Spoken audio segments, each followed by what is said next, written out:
pretty punchy speech yesterday. You said far too many Conservatives in England have forgotten that unionism is in their party's DNA. Do you think that some of your colleagues in Westminster are just not taking it seriously enough? Well, this was a wake-up call to the party. This was to remind everyone that we are Conservative and Unionists, and the defeatism and disinterest that I hear too often, sadly, from colleagues, from members of the party south of the border is not helping our fight up here, because we are the strongest supporters for the Union in Scotland. We're the only ones that can stop the SNP and put a brake on their demands for another independence referendum to separate Scotland. But our message is not being helped by those south of the border who somehow think this is a foregone conclusion. It's not. We had a vote just 6 years ago and 2 million Scots backed Scotland remaining part of the United Kingdom. It's interesting hearing you talk about what people are saying south of the border. And in the speech, you also talk about many, including some who govern the country, want to see a UK government focus on England. And you say that they're the views of a small minority, but I hear them far too often. Specifically, what exactly have you heard?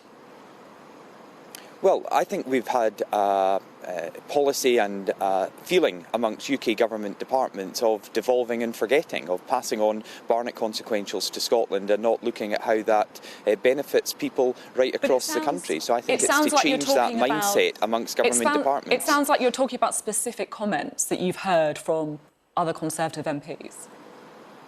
It's an attitude. It's a feeling that they pass on funding, significant funding through this COVID pandemic, £6.5 billion from the UK government to the Scottish government, and then they forget. We need to do more to remember that Scotland has two governments, and the UK government and the Scottish government should work together more to benefit communities right across the country.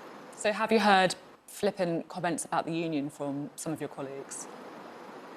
Well, I'm not going to name colleagues' names. I'm making this speech, and it was a stark speech. It was to make people look in the mirror and have a long, hard look at themselves to see if they are doing enough to strengthen the union. Have they done enough? Can they do enough? Should they do more? And I think for a number of people south of the border, and I include the London media and the commentariat, who also seem to be writing this up as if Scotland will somehow become independent soon, but they don't look at the SNP's record. 13 years in power here in Scotland, and our education system and standards are going backwards. We need to do far more to support our NHS, to get on top of crime, to support the local economy, because the national economy is stagnating. These are the issues we should be focusing on, rather than working with and for the separatist message to take Scotland out of the United Kingdom.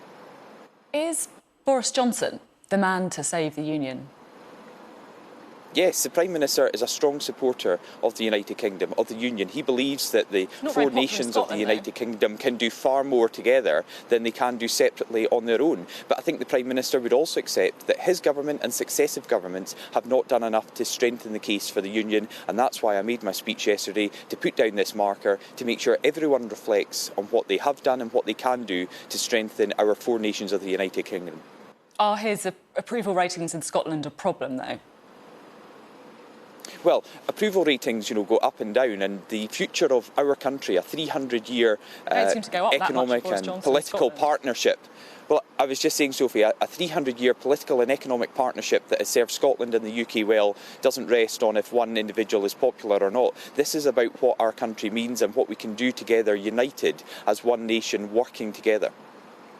Now, I'm keen to talk to you about Margaret Ferrier, the former SNP MP who took that train from Glasgow to London and then travelled back to Glasgow after receiving news that she'd tested positive for COVID-19. I mean, how surprised are you that she hasn't resigned yet? I'm surprised, amazed and shocked that she hasn't resigned. She has no credibility as a Member of Parliament anymore. People look to MPs to set a standard, to follow the guidelines that MPs themselves have assisted in making. And her actions were irresponsible, they were dangerous, and they have endangered many people she came into contact with. Back to when she had symptoms over a week ago, to when she travelled to London last Monday knowing that she'd had a test, and then when she travelled on public transport on a train from London to Glasgow on Tuesday, having previously had a positive test result for COVID-19 the night before. Every element of that story has endangered people right across the country, and she must stand down as a Member of Parliament. Now, of course, you resigned as the junior minister when Dominic Cummings broke the coronavirus rules. How damaging is it when people like Margaret Ferrier, when people like Dominic Cummings as well, don't follow the same rules that everyone else is supposed to? Well, I'm not here to support Dominic Cummings. I couldn't support him back in May. That's why I resigned my position within the UK government. But the case with Margaret Ferrier is extremely different and more serious because she knowingly travelled. She got onto public transport with other people on a 5-hour-plus train journey from London to Glasgow, knowing that she was infectious, knowing that she could pass that virus on to others she came into contact with. A virus we're still trying to get on top of here in Scotland and across the UK that's still taking lives. Just this week we've seen the highest daily death total here in Scotland for some time. We are still in the middle of this pandemic and her actions have endangered the safety of so many people. And I do have to question why, if Nicola Sturgeon thinks she's not fit to be an MP anymore, why does Nicola Sturgeon think Margaret Ferrier should still be in the SNP, still be a member of that party? At the same time, though, talking about the SNP reaction, Nicola Sturgeon's response to Margaret Ferrier has been far, far stronger than the Conservative response to Dominic Cummings. She's been stripped of the whip. Nicola Sturgeon has spoke to her, saying she should stand down as an MP. You were the only person to actually quit over Dominic Cummings. Do you think, in retrospect, the Conservatives should have been much stronger? Well, I can only speak for my own actions, and I, as you say, quit the UK government because I couldn't defend what Dominic Cummings had done. But I do think there are questions on the timeline here from the SNP. When did they know about it? Did Margaret Ferrier not tell a single colleague or a single person in the SNP that she'd taken a test, that she'd tested positive, that she'd travelled from London to Scotland with that positive test? Why did the Commons authorities know about it on Wednesday afternoon, but the First Minister and leader of the SNP didn't know about it until Thursday lunchtime? Why did it take time for the whip to be withdrawn? They agreed a statement with Margaret Ferrier, and at the initial stages they weren't withdrawing the whip. And as I say, Nicola Sturgeon believes Margaret Ferrier shouldn't be a member of Parliament, but she's not said why she should continue as a member of the Scottish National Party.